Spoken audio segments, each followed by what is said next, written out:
नमस्कार, मैं हूं प्रकाश और आप देख रहे हैं द न्यूज पोस्ट। झारखंड विधानसभा में 1932 आधारित स्थानीयता विधेयक और आरक्षण संशोधन विधेयक पास हो गया है।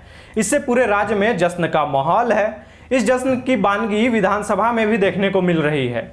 आप देख सकते हैं कि खूब गाजे बाजे के साथ जश्न मनाया जा रहा है। मंदार और ढोल ताशे बजाकर नाच गाना किया जा रहा है। राज्य के शिक्षा मंत्री जगन्नाथ महतो भी खूब नाच रहे हैं। इस जश्न के साथ ही आरोप प्रत्यारोप का दौर भी शुरू हुआ है। सीएम हेमंत सोरेन ने जहां इस दिन को ऐतिहासिक बताया, वहीं बीजेपी पर जमकर हमला भी बोला। उन्होंने बीजेपी पर आरोप लगाया कि बीजेपी इस राज्य के नौजवानों को आगे नहीं बढ़ने देना चाहती। सुनिए क्या कह रहे हैं हेमंत सोरेन। इन लोगों का एन के प्रकार शुरू से रहा है कि यहाँ के नौजवानों को आगे ना बढ़ने दिया जाए। आज यहाँ के नौजवान बीपीएल परिवार, आंगनबाड़ी सेविका, सहायिका के बच्चे यहाँ का बीडीओ, सीओ, कलेक्टर बन रहा है जी। पहले कभी आप लोगों ने सुना? पहले कभी सुना? ऐसी परिस्थिति कैसी आ गई? तो जनता देख रही है और लोकतंत्र में जनता का भी एक अदालत है जो 5 साल में एक बार लगता है और उसकी मार का जख्म नहीं दिखता, सिर्फ परिणाम दिख जाता है। इस बार इसीलिए आपने 75 फिक्स कर दिया अगले बार के लिए 75।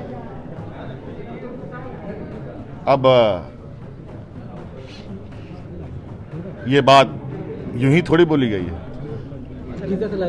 एक गुजरात को लेके भी आपने संकेत दिया, वहां चुनाव होना, और कहा कि वहां के आदिवासी समुदाय के लोग इनको सबक सिखाने का काम करें। बिल्कुल। सीएम हेमंत जहां बीजेपी पर हमला बोल रहे हैं, वहीं बीजेपी भी 1932 विधेयक को लेकर सरकार पर तंज कस रही है।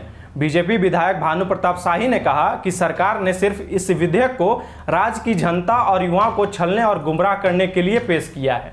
जनता को गुमराह करने के लिए, कल के समय में वोट हो उसका माइलेज लेने के लिए और झारखंड के युवाओं को ठगने के लिए यह विधेयक और बिल आपने लाने का काम किया है और झारखंड की जनता और युवा इस बात को जान रहे हैं। भानु प्रताप शाही के साथ ही बीजेपी विधायक विरंची नारायण ने भी इस विधेयक को गलत बताया। उन्होंने कहा कि जिस तरह से बिना प्रक्रिया के इस विधेयक को पास कराया गया है, उसे केंद्र सरकार लौटा सकती है। नहीं, भारतीय जनता पार्टी का मानना है कि 1932 का खतियान लागू होना चाहिए, लेकिन यह भी मानना है कि हेमंत सोरेन जी ने झारखंड की जनता को ठगने का काम किया।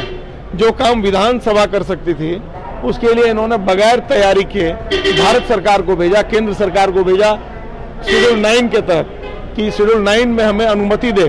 तो शेड्यूल 9 के लिए एक प्रक्रिया होती है। वो प्रक्रिया ये है कि आपको व्यापक सर्वे कराना होता है, जैसे कर्नाटक ने किया है।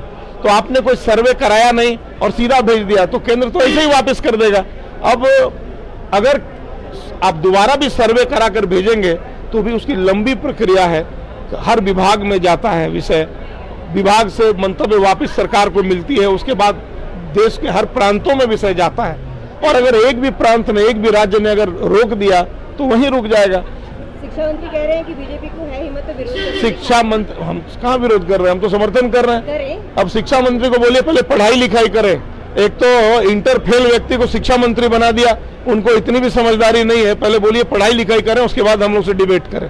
ये आरोप प्रत्यारोप तो चलता रहेगा, मगर 1932 विधेयक के पास होने से राज्य की जनता खुश है। राज्य भर में जश्न भी मनाया जा रहा है। लेकिन बड़ा सवाल यह है कि क्या यह स्थानीयता नीति लागू होती है या केंद्र सरकार इसे वापस लौटा देती है, क्योंकि झारखंड सरकार ने तो अपना काम कर दिया है। अब गेंद केंद्र सरकार के पाले में है। ऐसे और भी अपडेट्स देखने के लिए बने रहिए द न्यूज पोस्ट के साथ। नमस्कार।